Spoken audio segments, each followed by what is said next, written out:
Assalamualaikum warahmatullahi wabarakatuh. Materi untuk mata kuliah statistik hari ini adalah ukuran pemusatan data.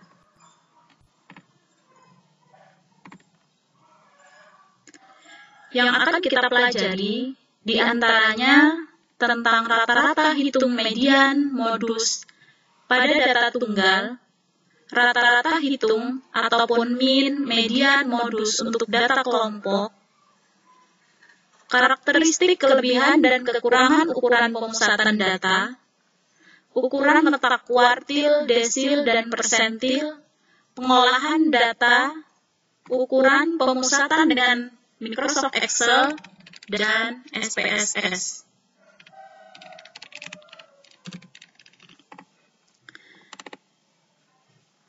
Yang pertama, kita akan bahas tentang data tunggal. Rata-rata hitung, median, modus untuk data tunggal. Apa sih nilai tunggal itu? Nilai tunggal adalah nilai yang dianggap dapat mewakili suatu kumpulan data dan menunjukkan karakteristik dari data tersebut. Rata-rata hitung untuk populasi dan sampel itu berbeda. Rata-rata hitung populasi dapat dihitung dengan rumus mu sama dengan sigma X per N. Sigma X adalah jumlah keseluruhan populasi, sigma X adalah jumlah keseluruhan populasi, dan N adalah jumlah populasi itu. Kemudian rata-rata hitung sampel adalah X bar ataupun rata-rata sama dengan sigma X per N. Untuk lebih jelasnya, kita akan masuk ke contoh soal. Di sini ada contoh soal tentang nilai siswa atau nilai mahasiswa pada mata kuliah statistika. Contoh rata-rata hitung, di sini saya siapkan data populasi sebanyak 36 data dengan nilai masing-masing, misal Adi nilainya 80, Ali 75, dan seterusnya. Maka untuk mencari X ataupun sigma X adalah kalian jumlahkan semua nilai dari semua anak. Dijumlahkan semua nilai akan mendapatkan hasil 2516. Dan N adalah jumlah siswa. Di sini ada data sebanyak 36 siswa. Maka 2516 dibagi 36 sama dengan 69,9. Ini contoh untuk rata-rata hitung populasi. Kemudian kita ambil sampel. Di sini saya ambil sampel sebanyak 12 mahasiswa. Kita akan menghitung rata-rata dari sampel.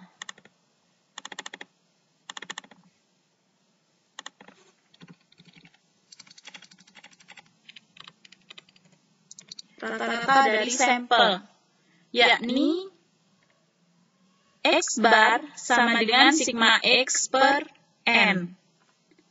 Sigma X adalah jumlah semua nilai dari sampel, yakni 12 sampel. Kemudian N adalah jumlah sampel. Jadi X bar per N adalah sigma X per N adalah 810 per 12, hasilnya 67,5. Kalau kita bandingkan antara rata-rata hitung sampel dengan rata-rata hitung populasi, maka nilainya tidak jauh berbeda.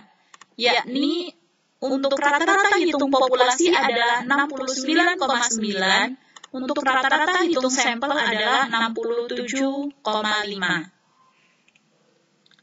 Kemudian, untuk menghitung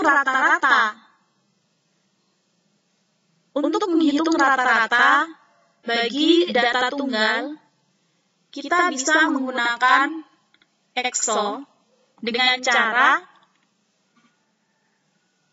kita masukkan nama dan nilainya. Di sini sudah saya masukkan terlebih dahulu. Kita masuk nilai sebanyak populasi. Kita hitung rata-rata populasi dulu. Kemudian Cara menghitungnya adalah untuk menghitung jumlah semua nilai adalah sum. Kita pakai rumus sum. Di sini akan saya praktekkan, yakni sama dengan sum buka kurung, kita tarik semua nilai.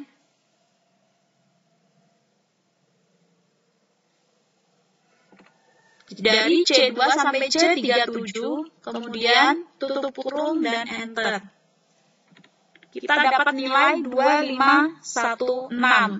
Kemudian rata-rata, kalian bisa mencarinya dengan rumus sigma X per N, yakni sama dengan, di sini sigma X-nya adalah 2516, kita klik. Dia ada pada sel C38, kemudian dibagi dengan jumlah mahasiswa.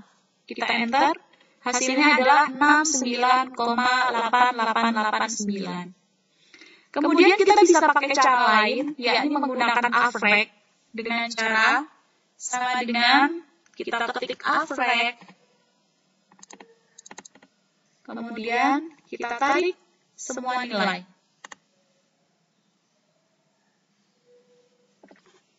Seperti ini. Nah, hasilnya akan sama. Jadi menggunakan afrek lebih mudah. Kemudian kita masuk lagi ke soal. Untuk mencari modus pada data tunggal, maka kalian bisa mencari nilai terbanyak yang muncul. Misal nilai 80 ada berapa siswa, nilai 75 ada berapa siswa, kalian bisa cari nilai yang paling banyak muncul.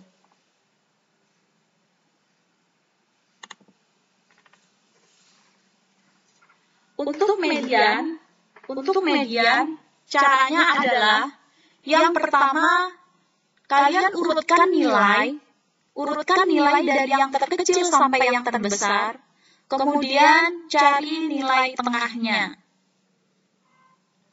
Jadi untuk data tunggal itu masih lebih mudah. Kemudian akan saya lanjutkan ke distribusi frekuensi. Sebelumnya, pada materi sebelumnya, saya sudah menjelaskan tentang bagaimana cara membuat tabel distribusi frekuensi. Di sini akan kita lebih dalam lagi. Dari mulai pengertian distribusi frekuensi adalah suatu tabel di mana banyaknya kejadian ataupun frekuensi didistribusikan ke dalam kelas-kelas atau kelompok yang berbeda. Macam-macam distribusi frekuensi diantaranya distribusi frekuensi menurut bilangan, yakni kelas-kelasnya dinyatakan dalam bentuk bilangan, ataupun menurut kategori yang kelas-kelasnya dinyatakan dalam bentuk kategori. Contoh tabel distribusi frekuensi adalah seperti ini. Pada minggu lalu, saya sudah mengajarkan atau sudah menjelaskan tentang bagaimana cara membuat tabel distribusi frekuensi dari data yang baru saja diambil ataupun data mentah. Maka di sini saya akan langsung ke data yang sudah dibuat dalam tabel distribusi frekuensi. Nah, bagaimana sih cara mencari jumlah kelas dan interval untuk data distribusi frekuensi? Jika kalian mempunyai data mentah, maka kalian bisa menggunakan rumus K sama dengan 1 plus 3,3 log N, di mana K sama dengan jumlah kelas, N banyaknya frekuensi, dan 3,3 adalah bilangan konstanta. Kemudian untuk mencari interval itu lebih sederhana, yakni dengan rumus C sama dengan rank per K. C adalah interval kelas, rank adalah selisih data terbesar dan data terkecil, dan K adalah jumlah kelas. Jadi yang pertama harus dicari adalah jumlah kelas, baru mencari interval kelas. Kemudian frekuensi adalah jumlah data atau banyaknya kejadian yang terdapat pada kelas tertentu. Contoh, 4, 6, 8, dan seterusnya.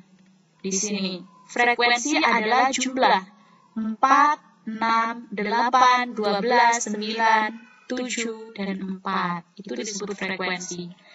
Bagaimana sih cara mencari batas kelas bawah? Batas kelas bawah itu adalah batas bawah dari suatu kelas. Jika kita lihat dari kelas yang pertama, maka batas bawahnya adalah 30. Kelas kedua, batas bawahnya adalah 40, dan seterusnya. Kemudian batas atasnya untuk kelas 1 adalah 39, kelas kedua adalah 49, dan seterusnya.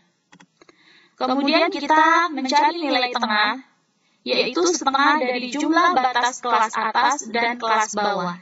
Contohnya, jika pada kelas 1 nilai tengahnya adalah 30 ditambah 39 dibagi 2, yakni 34,5. Untuk mencari tepi kelas atas adalah batas atas ditambah 0,5, dan untuk mencari tepi kelas bawah, caranya adalah dengan batas bawah dikurang 0,5. Semua ini fungsinya untuk apa sih? Yakni untuk mencari min, median, dan modus pada data kelompok, maka kita harus mencari nilai-nilai dari tepi kelas atas, tepi kelas bawah, nilai tengah, dan lain sebagainya yang sudah saya sebutkan tadi. Kemudian, ukuran nilai sentral. Beberapa ukuran nilai sentral yang sering digunakan dalam statistik adalah yang pertama rata-rata, ataupun jika kita masuk ke Excel, kita bisa menggunakan rumus average. Rata-rata adalah nilai khas yang mewakili sifat nilai tengah ataupun posisi pusat dari suatu kumpulan nilai data. Kemudian, median merupakan posisi tengah dari nilai data terjajar. Selanjutnya, modus adalah sekumpulan nilai data ataupun data yang sering muncul atau yang frekuensinya terbesar. Jika kita lihat pada tabel distribusi frekuensi, maka kita bisa lihat modus adalah yang frekuensinya lebih paling besar, yakni 12.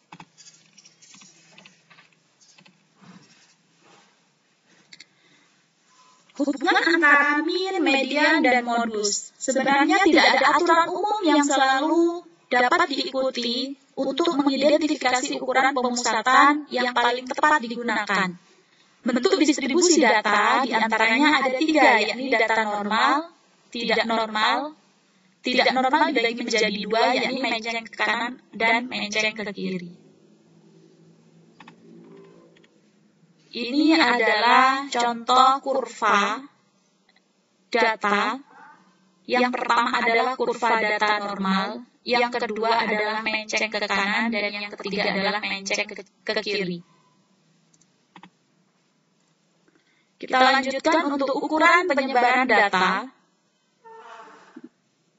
menunjukkan beberapa jauh data menyebar dari nilai rata-ratanya. Kita lanjutkan ke materi setelahnya. Ada beberapa ukuran penyebaran data, diantaranya rank, standar deviasi ataupun simpangan baku, varians, koefisien varians. Rank adalah selisih bilangan terbesar dan terkecil. Sebaran merupakan ukuran penyebaran yang sangat kasar. Dan contoh untuk mencari rank, misal ada data 100 sampai 10, maka ranknya adalah 90. Ini adalah rumus untuk standar deviasi. Akar dari sigma X min X bar pangkat 2 per N. Dengan keterangan, kalian bisa menyiapkan pena dan buku untuk menulis rumus-rumus ini, kemudian dipraktekkan dalam perhitungan. Di sini sudah ada keterangannya.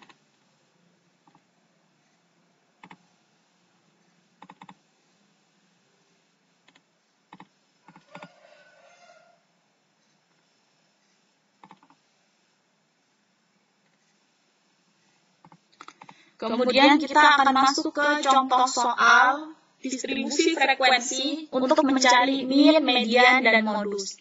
Di sini sudah saya tampilkan data jumlah siswa pada satu kabupaten, yakni diambil dari kota metro, sebanyak 40 sekolahan tingkat SMA dan sederajat. Misalnya, datanya adalah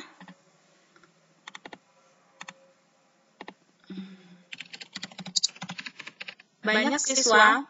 Saya menggunakan bahasa yang lebih mudah dipahami. Jika menggunakan bahasa modal, maka karena slide ini saya buat untuk kelas statistika PAI, maka saya menggunakan banyaknya siswa. Kemudian, di sini bisa dilihat bahwa banyaknya siswa SMA yang memiliki jumlah murid 112 sampai 120 terdapat 4 sekolahan di kota metro misalnya.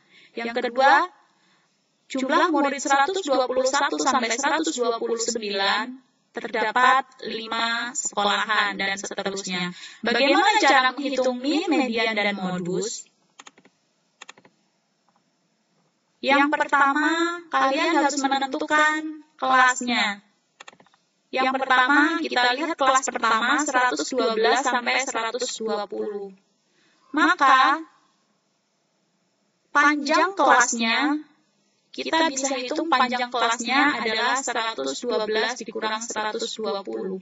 Atau kita bisa hitung 112, 113, 114, 115, 116, 117, dan seterusnya sampai 120. Maka, nilai 112 disebut batas kelas bawah dan nilai 120 disebut batas kelas atas, seperti yang sudah dijelaskan di atas tadi. Dan 111,5 disebut tepi kelas bawah, karena tadi rumusnya adalah kelas bawah dikurang 0,5 dan tepi kelas atas adalah 120,5 dengan rumus kelas atas ditambah 0,5. Lebar kelas adalah 120,5 dikurang 111,5, yakni 9 kelas.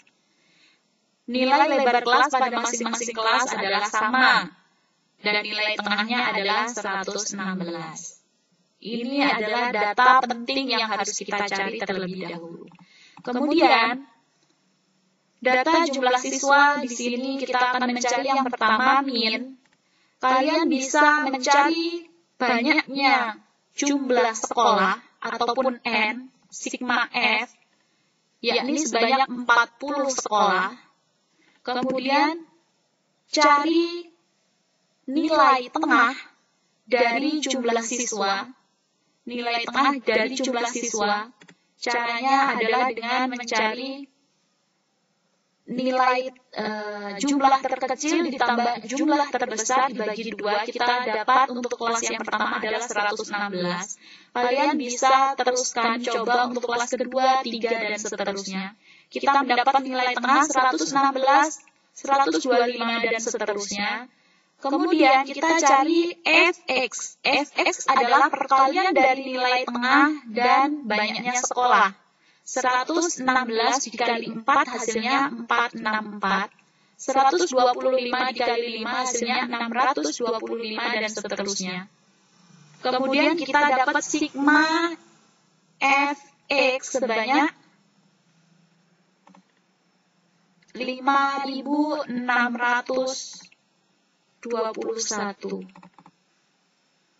Nah, untuk mencari nilai rata-rata, mean ataupun X bar adalah sigma Fx per sigma F. 5.621 per 40 hasilnya 140,525. Kemudian yang kedua adalah median. Median dengan rumus LO plus C dikali N per 2 min F per F kecil. Untuk mencari median, tentukan dulu pada kelas interval mana median terletak. data ke-20 terletak karena kita memiliki data sebanyak 40, maka nilai tengahnya akan ada pada data ke-20. Karena setengah dari 40 adalah data ke-20. Kemudian kita harus mencari data ke-20 itu terletak pada kelas interval mana. Nah, kalau kita cari di sini, untuk mencarinya adalah kita jumlahkan frekuensinya. 4 ditambah 5, 9. 9 ditambah 8, 17. 17 ditambah 12 adalah 29. Maka data ke-20 akan berada pada kelas keempat.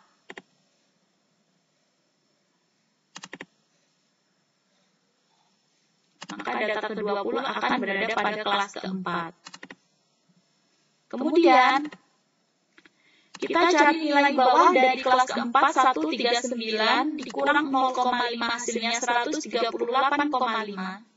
Frekuensi pada kelas median, yakni 12. Kemudian, frekuensi kumulatif, kelas sebelum kelas median, F besar adalah frekuensi kumulatif kelas sebelum kelas median. Kalian bisa catat di situ, maka cara menghitungnya adalah 4 ditambah 5 ditambah 8. Hasilnya adalah 17. Kemudian, C adalah 147,5 dikurang 138,5 ataupun panjang kelasnya adalah 9. C adalah panjang kelas. Kemudian kita masukkan ke angkanya, ke rumus tersebut. 138,5 ditambah 9 dikali 40 jumlah banyaknya data dibagi 2 dikurang frekuensi kumulatif sebelum kelas median yakni 17 dibagi dengan frekuensi pada kelas median yakni 12. Maka kita akan mendapatkan hasilnya mediannya adalah 140,75. Kemudian yang kedua adalah mencari modus. Yang pertama, kalian harus mencari frekuensi terbanyak. Kebetulan saja di sini modusnya sama dengan median, yakni pada kelas keempat, yakni dengan frekuensi 12. Bisa saja antara median dan modus itu tempatnya berbeda. Hanya saja pada contoh soal ini, dia pada tempat yang sama, yakni pada interval banyaknya siswa 139 sampai 147. Kemudian kita akan mencari seperti tepi bawah LO, kemudian panjang kelas ataupun C, kemudian selisih antara frekuensi kelas modus dengan kelas sebelumnya, yakni 12 dikurang 8. Kalian bisa catat di buku kalian keterangannya. B2 adalah frekuensi kelas modus dikurang kelas setelahnya, yakni 12 dikurang 5. Sama dengan 7. Jadi, kita masukkan nilainya ke rumus modus. 138,5 ditambah 9 dikali 4 per 4 plus 7. Hasilnya adalah 141,77. Kemudian saya akan menunjukkan bagaimana cara menghitung dengan menggunakan SPSS. Menghitung data kelompok dengan menggunakan SPSS. Kalau di sini saya biasa mencarinya dengan langsung mengetik SPSS. Kemudian saya buka aplikasi di sini.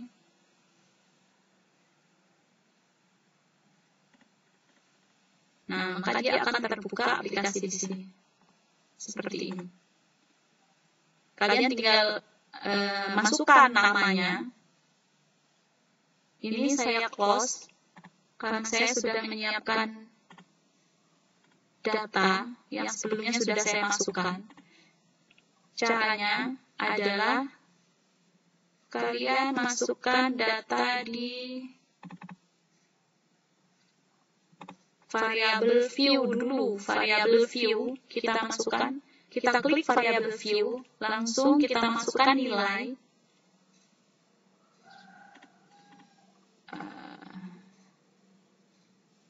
Sebentar, bukan nilai ya, jumlah siswa. Oke, di sini bisa direvisi. Jumlah siswa. Kemudian dicari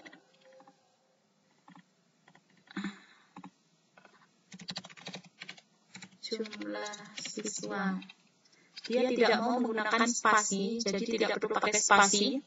Kemudian di tipenya, karena kita menggunakan angka, maka cari yang numerik. Weight-nya 8, boleh. Desimalnya, karena kita akan menginput jumlah siswa, maka desimalnya bisa menggunakan 0 desimal. Jika kalian menginput nilai, bisa menggunakan desimalnya 2 angka di belakang koma ataupun 1 angka di belakang koma. Labelnya adalah jumlah siswa. Fill with. Nah, di sini bisa kalian isi saja. Nanti bisa otomatis juga. Kemudian langsung masuk ke data view. Data view-nya. Nah, perbedaan dengan cara mencari mean, median, modus untuk cara manual dan SPSS, jika pada cara manual, kita akan membuatnya dalam bentuk data distribusi frekuensi agar lebih mudah. Untuk data kelompok, di sini untuk SPSS itu seperti mencari mean, median, modus pada data tunggal. Jadi kita masukkan datanya seperti data tunggal. Kalau pada pencarian manual kita menggunakan tabel distribusi frekuensi itu kan untuk memudahkan. Sebenarnya ini pun juga bisa dicari menggunakan tunggal. Akan tetapi jika jumlah datanya lebih dari 40, misalkan 200, 500, dan sebagainya, maka kita akan kesulitan untuk mencari menggunakan data tunggal.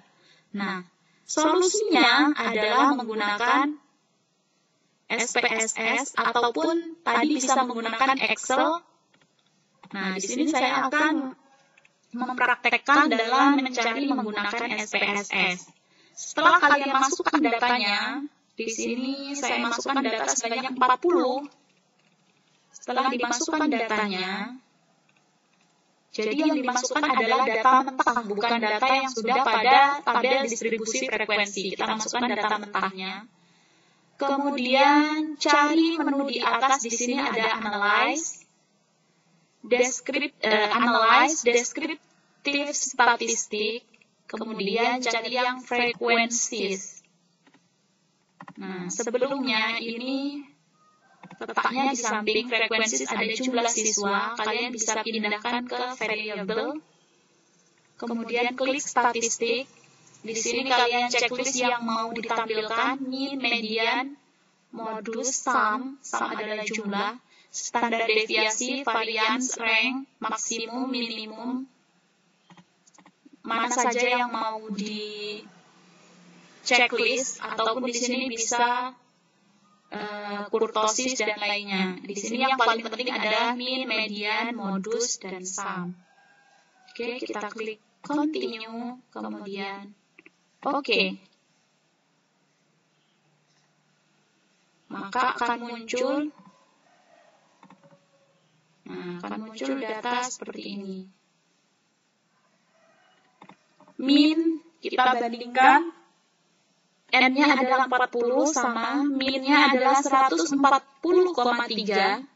Kita tadi dapat mean-nya adalah 140,525, sementara menggunakan SPSS kita dapat 140,32. Jadi di sini ada galatnya, tapi masih mendekati, jadi masih kita anggap sama. Kemudian median adalah 141,00. Kita lihat tadi mediannya adalah 104. Mediannya adalah 140,75. Sementara menggunakan SPSS kita dapat mediannya adalah 141, maka kita lihat galatnya pun juga tidak banyak, hanya 0,25, maka kita anggap sama. Modusnya adalah 141. Kita lihat di data manual, modusnya kita dapat 141,77, maka ada galat sebanyak ataupun error ataupun kesalahan sebanyak 0,77. Maka karena masih sangat kecil, jadi kita anggap sama. Hanya saja di sini menggunakan SPSS dia lebih lengkap. Kita bisa langsung mengetahui standar deviasi, yakni 15,042, varians 226,276, rank 61, minimumnya 113 ataupun jumlah terkecilnya, dan jumlah terbesarnya adalah 174. Sum adalah 5.613. Oke. Nah, di sini ada datanya.